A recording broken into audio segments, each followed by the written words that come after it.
Welcome to the Deep Dive. This is the show built entirely around you, our listener, our learner. That's right. We take the source materials you provide, the research notes, all those questions, and we really dig in. Our mission is always to cut through that static, get to the core insights, and hopefully deliver those big aha moments you're looking for. Absolutely. Getting straight to the signal. Exactly. And today, we're diving into a really fascinating and honestly historically dense area of longevity science. It really is. We're talking about immune regulation and aging. And specifically, we're focusing on a compound called Thymalin, The short peptide, yeah. a short synthetic peptide. And we've got sources that span, well, decades, really. They cover its development, its function, how it works, and why it's kind of having a resurgence now in research. It's a fascinating story. It really is. It Yeah. feels like a classic example of one of those complex biological signals, something that's still teaching us new things about how the body maintains balance. And before we really jump into the history and the science, there is something crucial we need to highlight right at the start. And this comes directly from the source materials provided. Important context. Extremely important.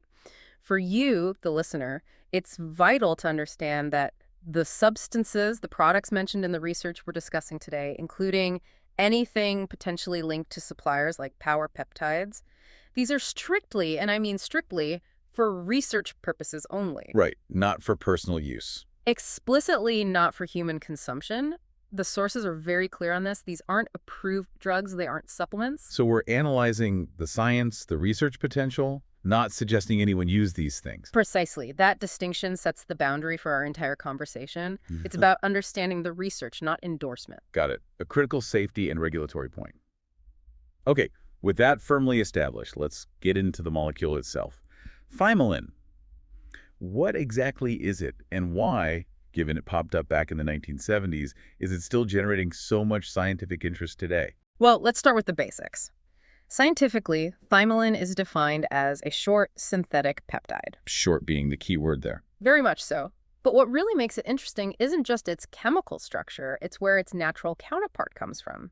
It's derived from proteins found naturally in the thymus gland. The thymus? Okay, let's refresh. That's the small gland behind the breastbone. Exactly. A small, kind of bilobed organ tucked away right there. We hear about it mostly in childhood development, right? Yeah. It seems to fade out of the picture as we age. What's its main job? Its main job is absolutely central to our adaptive immunity. The thymus is essentially the primary school and university for our T cells. T cells, the immune system's special forces. That's a great way to put it. They're responsible for recognizing very specific threats, a new virus, maybe even a cancer cell starting up. The thymus is where these T cells mature, where they're trained, and critically, where they're selected. Selected. How so? Well, the thymus makes sure that T cells, which might attack our own body, recognize self, are eliminated. Only the ones that can effectively recognize non-self, the foreign invaders, are allowed to graduate and get released into the body. It's a rigorous quality control process. Like a boot camp and final selection academy combined? Precisely. And in that whole process, the natural proteins that Thymalin mimics act like key communication signals. Think of Thymalin, or its natural equivalent, as a messenger from the thymus. A messenger guiding the troops. Exactly. Guiding their development, their differentiation into specialized roles, and managing their activity, making sure they're properly trained, functional, and ready to go. Okay, so being able to synthesize this specific message, this peptide, becomes really compelling then. If you can provide that instruction set synthetically. You potentially have a way to influence that whole immune regulatory orchestra. Which leads us straight into the history. Because as you said, this isn't some brand new discovery from a biotech startup. This goes way back. Right back to the 1970s. That's when Thymalin was first developed and studied really extensively. And the research had a very specific geographical focus initially, didn't it? It did. The early work on thymic peptides, and especially Thymalin, was heavily concentrated in the Soviet Union and later Russia. And understanding that context is really key to grasping the research philosophy behind it. Okay, so that time and place, the Soviet Union in the 70s, what was driving that intense focus on these kinds of immune peptides? Was it just disease treatment?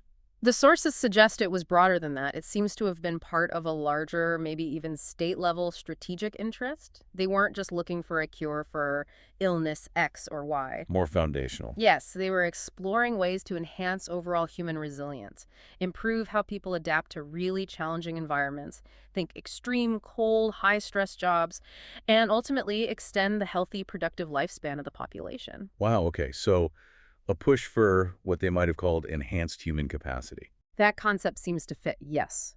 A search for robust longevity and resilience, maybe targeting specific groups like military personnel, athletes, or people in demanding industries. And the early experiments, what were they specifically looking at with Thymalin? They focused very intensely on its ability to influence how T cells differentiate how they mature into their specific roles and their overall activity levels.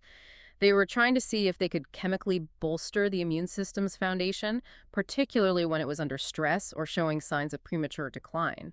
A very systemic approach then, driven by these larger state goals. It appears so, very much about optimizing the whole system's health. Okay, so if it dates back to the 70s, let's zoom in on the structure itself. You keep saying it's a short peptide. In the world of giant proteins and complex molecules, why is being small, having just a few amino acids, actually important here? It's really about efficiency, stability, and, crucially for research, manufacturability. Thymalin's structure is just a very small, precise sequence of amino acids. And that small size isn't just random, it's optimized. It seems to be yes, either through natural selection of the original protein fragment it mimics or through deliberate chemical design. So how does that small structure translate into practical advantages, especially in a research setting? Well, first, think about stability. Large proteins fold into complex 3D shapes, right? And they can be easily broken down or denatured by heat or enzymes. Short peptides like Thymalin tend to be much more robust, structurally simpler. More resistant to falling apart? Exactly. They hold their shape better, they resist degradation. That's a big plus if you're trying to study its effects reliably in experiments. Makes sense. What else? Second, specificity. Because it's short, the sequence is designed to mimic only the really active part, the functional bit, of a much larger natural thymic protein. Ah, so it's like taking a long instruction manual and just pulling out the single most important sentence. That's a perfect analogy. It delivers the core biological message directly to the right immune cell receptors without all the extra baggage or potential noise from the rest of the larger molecule. Pure signal. That's the efficiency part. Precisely. And third, which is vital for science, is synthesis. Because it's a short, defined sequence, chemists can manufacture it synthetically with very high purity and consistency. Reproducibility. Absolutely essential. You need to know that the Thymalin studied in Moscow in, say, 1985 is the exact same molecule being studied somewhere else today. Synthetic production allows for that level of control. So that structural simplicity is really the key. It's a minimal input, this tiny fragment, but it achieves a very specific effect by hitting the right targets, the right signaling pathways to regulate immune cells. That's the idea. Maximum functional specificity from a minimal structure. Okay, so let's move on to how it actually does that. The mechanism of action. We know it's a messenger from the thymus, but the sources really emphasize it's not just a simple immune booster. That definition seems critical. Why is calling it a regulator or a normalizing peptide so important? It really is the core concept to grasp. Many things that affect the immune system are purely stimulatory, right? They just push the accelerator, more cells, more inflammation. Like turning the volume up to 11. Exactly. Thymalin, based on the research, seems fundamentally different. It's consistently described in the literature as a regulator, a normalizer. And with the immune system, just pushing harder isn't always good. You need control, you need finesse. You absolutely need balance, what we call homeostasis. The ideal immune system isn't one running at maximum speed all the time. That leads to chronic inflammation, tissue damage, all sorts of problems associated with aging. Right, and a suppressed system isn't good either. Of course not. So the goal of Thymalin, according to this research, isn't to push the system in one direction, but to restore that equilibrium, to guide it back to a healthy middle ground where it responds appropriately to threats but doesn't overreact or underreact. I like the conductor and orchestra analogy you mentioned earlier. If the immune system is this huge orchestra, and maybe over time, or due to stress, some sections are playing way too loudly, others too softly. Thymalin comes in as the conductor. Yeah, cueing different sections, bringing them back into harmony. It's a really fitting analogy because it implies calibrated action. It might signal sluggish cells to step up, But just as importantly, it signals overactive cells to dial it back. It's about restoring the overall performance, the balance of the whole system. That sophisticated balancing act. I could see why researchers are still so interested, especially for long-term health. Definitely. It's about maintaining healthy function over the long haul. Okay, let's dig into the specifics then. How does this conductor actually operate?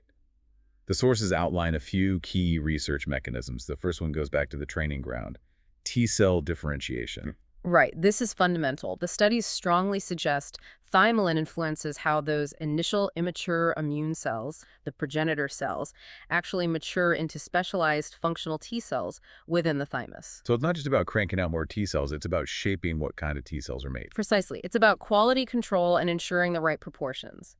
A healthy immune system needs a balanced mix of different T cell types. You've got helper T cells, CD4s, cytotoxic or killer T cells, CD8s, regulatory T cells. And the ratio between these types matters. Hugely. An imbalance, especially in the CD4 to CD8 ratio, is a classic sign of inflammation or dysfunction. It messes up the whole coordination of the immune response. Thymalin research focuses on its potential to help maintain or restore a more youthful, balanced ratio, making sure the T cells graduating are fit for purpose. Okay, so shaping the recruits. But the immune system also relies heavily on communication, right? That brings us to the second mechanism, cytokine modulation. Yeah, cytokines are basically the chemical language of the immune system. They're the signaling proteins cells use to talk to each other, to coordinate attacks, call for reinforcements, or signal that the threat is over and it's time to calm down. So Thymalin is like an editor for this immune conversation. That's a good way to think about it. The research indicates Thymalin helps regulate the production of these cytokines. It fine-tunes the volume and the tone of the conversation. Can you give an example? What kinds of signals does it adjust? Well, a key focus is balancing pro-inflammatory signals versus anti-inflammatory signals. For example, in aging or chronic stress, you often see an overproduction of pro-inflammatory cytokines like IL-6 or TNF-alpha. This creates that low-grade damaging inflammation. Inflammaging. Exactly. Thymalin research suggests it can help tamp down these excessive inflammatory signals, guiding the system towards a less inflamed state. But importantly, if the system is suppressed, it might help appropriately boost the necessary effector cytokines needed to fight an infection. It's trying to hit that sweet spot. The ultimate feedback regulator. That's the theory. And this ties into the third mechanism mentioned in the sources, this idea of cellular resetting. Resetting. What does that mean in this context? The idea here is that sometimes the immune system or specific immune cells can get kind of stuck in an undesirable state. Maybe they're stuck in high alert mode, constantly pumping out inflammatory signals, or conversely, maybe they're stuck in an exhausted, unresponsive state. Like a computer program that's frozen. Sort of. The theory is that Thymalin might help nudge these cells out of that stuck state, restoring their ability to respond flexibly and appropriately, returning them to a healthy operational baseline rather than being perpetually switched on or off. Okay, this focus on balance, on regulation, really sets it apart. We often hear about peptides being researched for, say, tissue repair. How does Thymalin, the immune conductor, fundamentally differ from something like BPC-157 or TB-500? That's a really crucial distinction for anyone trying to understand the peptide landscape. BPC-157, for example, is studied mostly for its local effects, promoting blood vessel growth, healing tendons, or gut lining, really specific tissue repair jobs. The local handyman. Right. And TB500, often linked to thymosin beta-4, is studied more for its systemic effects on things like actin dynamics, cell migration, tissue regeneration across the board. Still very much focused on building and repair. But Thymalin's focus, according to the research, is almost entirely on systemic immune harmony. It's not directly fixing a torn muscle or rebuilding cartilage. Its primary stage is the immune system itself, the signaling, the cell development, the overall balance. So it's less like the repair crew fixing a specific problem, and more like the building manager ensuring the whole building systems, the communication, the security, are running smoothly and in balance. That's a great way to put it. It operates on that higher regulatory level. And even when you compare it to other peptides derived from the thymus gland like thymosin alpha-1 or fragments of thymopoietin Thymalin, often stands out in the research literature for this balancing act. How so? Are the others different? Some of the other thymic peptides like thymosin alpha-1 have sometimes been observed to be more overtly stimulatory. They might push certain immune responses more strongly. Thymalin is consistently characterized as the calm diplomat, the one focused squarely on restoring equilibrium. Interesting. So it really seems to operate on a different level, aiming for long-term systemic stability rather than immediate localized fixes. That's the core research hypothesis driving interest in it, yes. Targeting the underlying regulatory failures that contribute to systemic decline rather than just patching up the consequences. Okay, let's explicitly connect this regulatory power to the biggest systemic challenge we all face, Hmm. aging. The source materials point directly at thymic involution as a major starting point for age-related immune decline. Can you walk us through what that process actually involves? Sure, thymic involution is a completely natural, seemingly programmed biological process. It starts surprisingly early in life, maybe even around puberty for peak function decline, though it continues steadily. The thymus gland literally begins to shrink, to atrophy. It gets smaller. Physically smaller, yes. Mm. But more importantly, its functional tissue, the part that actually trains the T cells, gets gradually replaced by fatty tissue, adipose tissue. And this isn't just a cosmetic change, right? Losing that functional tissue has major consequences. Oh, absolutely catastrophic consequences for immune health over time. As the functional thymus shrinks, its output of new, naive T cells plummets. Naive T cells. Meaning T cells that haven't encountered their specific target antigen yet. They're the fresh recruits, ready to respond to new threats the body hasn't seen before. As we age, we produce far fewer of these. So our ability to respond to novel infections or maybe even new cancer mutations decreases. Precisely. And this decline in new T cell production, combined with other changes like the accumulation of exhausted older T cells, is the core of what we call immunosenescence. Immunosenescence, that's the general term for the aging immune system. Correct. It describes the state where the immune system becomes less effective at fighting off new infections, less effective at surveillance, like clearing out precancerous cells, but simultaneously it often becomes more prone to chronic low-grade inflammation. It's a double whammy, less effective defense, more internal friendly fire. It makes perfect sense then why researchers, especially those focused on longevity, would latch onto something like Thymalin. If the natural source of these crucial immune signals, the thymus, is shrinking. Then maybe, just maybe, you can supplement those signals chemically. Provide the instructions that the involuted thymus is no longer sending out effectively. That was exactly the thinking behind the early research. Could Thymalin potentially mitigate some of those downstream effects of immunosenescence by restoring the missing signals? That was, and in many ways still is, the central research question. Now, our sources delve into some pretty significant and, as you noted, sometimes historically controversial findings from that early research, particularly around longevity. Let's talk about those studies. Yes, a lot of the pioneering work, especially coming out of Russia from the 70s through the 90s, specifically recruited older individuals. Sometimes these were people already dealing with age-related health issues or showing signs of weakened immunity. So they were targeting the exact population expected to benefit most. Seems that way. These were some of the first real attempts to systematically test peptides, specifically for promoting longevity or healthier aging in human cohorts. And what did they report finding in these older groups who received Thymalin? What specific outcomes were they tracking? They consistently reported measurable improvements in key immune markers, things we've already touched on, like normalizing T-cell ratios, getting that CD4-CD8 balance closer to a youthful profile. Quantifiable changes. Yes, quantifiable shifts. They also reported improvements in inflammatory profiles, seeing reductions in circulating markers associated with chronic inflammation. And sometimes normalization of things like white blood cell counts if they were abnormal. They were looking for concrete biological shifts, not just subjective reports. And then there were the really attention-grabbing findings related to survival rates. Indeed. This is where it gets very compelling and also where caution is needed. The sources mention significant observational data emerging from longer-term studies, sometimes spanning several years. What did this data suggest? It suggested potential increases in overall survival rates in certain groups of older individuals who received Thymalin compared to control groups who didn't. For instance, some studies on geriatric patients, perhaps in institutional settings or with specific health compromises, reported a statistically significant reduction in mortality over the follow-up period. Wow. I mean, reduced mortality is the gold standard outcome for longevity research. It absolutely is. And findings like that are precisely why Thymalin became such a cornerstone of peptide research in that part of the world and era, and why the interest persists. But now we have to apply that modern lens you mentioned, drawing directly from our source materials. These incredible reports, especially the longevity ones, come with a very important caveat about the methods used back then.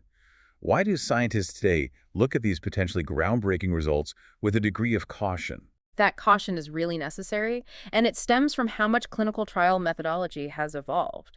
The sources emphasize that the standards used in many of those 1970s, 80s, even early 90s trials, while perhaps standard for their time, often don't meet the rigorous criteria expected today by international regulatory bodies and scientific consensus. Could you give some specific examples of those methodological differences? What was missing or different? Sure. Often, things like the randomization process might not have been as robust as current standards demand. Control groups might not have been perfectly matched or adequately placebo-controlled in all cases. Sample sizes were sometimes small, meaning the studies might have lacked statistical power to draw really firm conclusions applicable to a wider population. And blinding. Were the researchers and participants always unaware of who got the treatment? Double blinding, where neither the participant nor the researcher knows who is getting the active compound versus a placebo, wasn't consistently applied or reported in the way we mandate today. That's crucial to avoid bias. Plus, the reporting standards themselves were different. Details on pharmacokinetics, how the body absorbs, distributes, metabolizes, and excretes the peptide or comprehensive adverse event tracking might not have been published with the same level of detail we expect now. So the results are intriguing, definitely scientifically motivating, but they need to be seen within that historical context. Exactly. They remain highly specific to the conditions and methods under which they were conducted. They strongly suggest potential, but they urgently require replication using modern, rigorous, internationally accepted clinical trial standards before any definitive claims about efficacy, especially for something as complex as longevity, can be made. That context is vital. The observation pointed the way, but the proof needs modern validation. That sums it up well. Now, the research wasn't only focused on aging, was it? The sources mentioned exploring Thymalin in other situations where immune balance gets thrown off, like chronic stress or severe physical exhaustion. How was it viewed as an immune reset in those contexts? Yeah, that's another interesting angle. Chronic stress, as we know, can be incredibly hard on the immune system, often suppressing key functions while potentially driving inflammation elsewhere. It really messes with homeostasis. So researchers thought Thymalin might help counteract that. They investigated its potential role in basically helping the immune system recover or maintain stability despite ongoing stress. Could it act as a buffer? Could it help reset immune activity in people experiencing that kind of debilitating chronic stress or prolonged physical exhaustion, conditions known to compromise immune defenses? Studied as a way to pull the system back from the brink, essentially. Or perhaps prevent it from getting to the brink in the first place. Some research, according to the sources, looked at whether Thymalin helped maintain the actual structural and functional integrity of immune cells when they were exposed to damaging influences in lab settings, things like radiation or high oxidative stress. Reinforcing its potential role as a resilience agent. Exactly. Not just anti-aging, but promoting fundamental immune resilience. Some early findings suggested it might help keep immune reactions more proportional, preventing the system from completely overreacting or shutting down during challenging periods. Fascinating. Okay, let's shift focus now to the present day and the future. We need to talk about the safety profile as it's understood now, and then look at where modern science is taking this decades-old molecule. Right. Starting with safety. Based on those historical studies and ongoing research contexts, Thymalin has generally been reported as well tolerated. Any theories why it seems to be well tolerated? The prevailing theory is quite elegant, actually.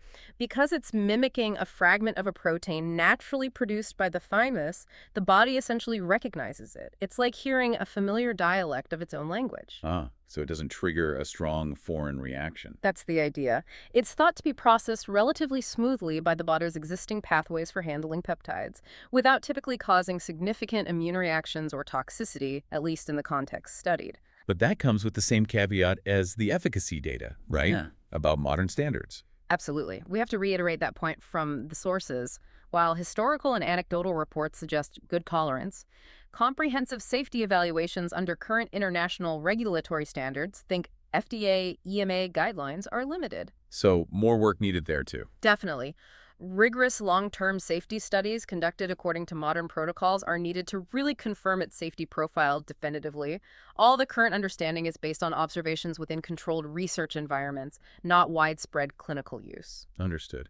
Okay, so despite being discovered 50 years ago, Thymalin clearly isn't a closed book. The sources highlight some really exciting modern research avenues that are using 21st century tools. What are scientists most keen on exploring now? Well, the interest has definitely shifted towards deeper molecular mechanisms. One of the hottest areas is looking at gene expression and epigenetics. Epigenetics. Okay, let's break it down for listeners. We know it's not about changing the underlying DNA code itself, but rather, It's about changing how the cells read that code. Which genes get turned on, which get turned off, and how strongly. Think of it like adding notes or highlights to the DNA instruction manual. These epigenetic marks, things like DNA methylation or histone modifications, can dramatically alter a cell's function without changing the DNA sequence.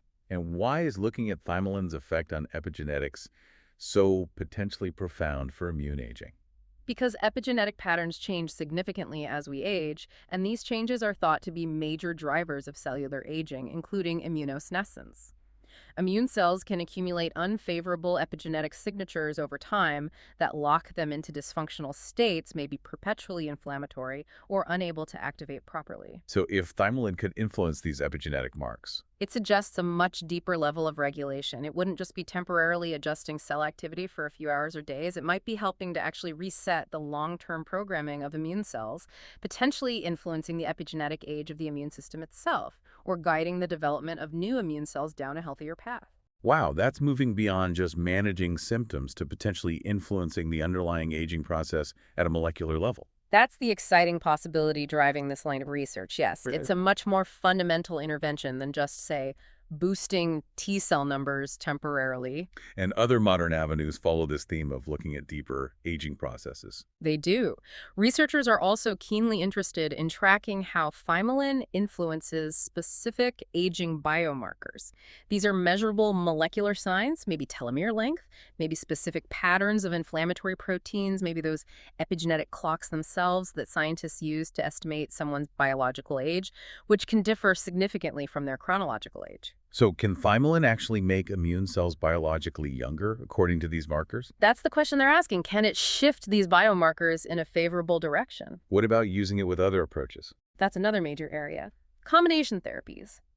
Scientists are exploring synergies. What happens if you combine Thymalin with other thymic peptides, like thymosin alpha-1? Do they work better together? Or what about using it alongside other regenerative strategies, maybe stem cell therapies or senolytics? Trying to create a more comprehensive immune reset. Exactly. The hypothesis is that providing multiple complementary signals might achieve a more robust and holistic effect than any single agent alone. And finally, the inevitable move towards personalization. Yes, precision medicine. This is critical for any compound aiming to restore balance because balance isn't one size fits all. Right. What's balanced for a young athlete is different from an elderly person. Precisely. So research is needed to understand how Thymalin might work differently based on a person's specific genetic background, their lifestyle, their current immune status. Are they inflamed, suppressed? The goal is to figure out how to use it, if it proves effective, in a truly personalized way, the right dose, the right timing for the right individual to act as a true normalizing agent for them. Okay, so to wrap up this whole journey, from the 70s Soviet research to modern epigenetics, how would you summarize the significance of Thymalin in the broader picture of health and longevity science today? I think Thymalin stands as this really compelling, long-running case study. It sits right at the intersection of peptide chemistry, deep immunology, and the complex puzzle of aging. Still relevant after all this time. Incredibly so. The fact that serious research continues, using the most advanced tools we have today, 50 years after its initial discovery, really speaks volumes. It underscores its enduring status as a candidate worth investigating deeply for understanding how we might maintain a resilient, balanced immune system across the entire lifespan. It's a historical molecule that's forcing us to ask very modern questions. That's a great summary. Okay, we've gone deep into the history, the structure, the mechanisms, the research. So, thinking about you, the listener, absorbing all this, what's the single most important takeaway to carry forward from our deep dive today? For me, the key takeaway is really about the power and maybe the wisdom of subtlety in biology. Thymalin, as represented in this research, is all about the body's own sophisticated, targeted communication. Not a sledgehammer. Not at all. It teaches us, I think, a profound lesson. Supporting immune health and longevity isn't always about forcing things, about boosting everything aggressively. Sometimes, perhaps often, it's about providing the right, maybe even gentle signal, that quiet messenger, to help the system find its own natural balance, its own equilibrium again. Harmony and proportion. Exactly. It's about restoring the system's inherent ability to regulate itself. That really does shift the perspective, doesn't it? From boosting to balancing. From shouting orders to providing subtle cues, like that conductor. Well, thank you for guiding us through the really intricate history and the nuanced mechanisms of this remarkable peptide. It certainly highlights how much potential might still be locked away in understanding the body's own signaling languages. It's been fascinating to explore. And that leads us perfectly into our final provocative thought for you, the listener, to take away and mull over. We have spent this time establishing Thymalin in the research context as an immune regulator designed to restore balance, acting like one of the body's own subtle signals. Right. So here's the question to ponder. If maintaining this kind of immune balance is so crucial for resilience and potentially for longevity, what other natural subtle signals does our body use constantly? Signals perhaps related to our metabolism, our stress response system, cellular repair pathways, things we barely notice that we haven't yet fully decoded or maybe haven't even learned to listen to properly. And could understanding those signals hold the next key to promoting healthy aging? A lot left to discover. Definitely something to think about. We hope you enjoyed this deep dive. We'll see you next time.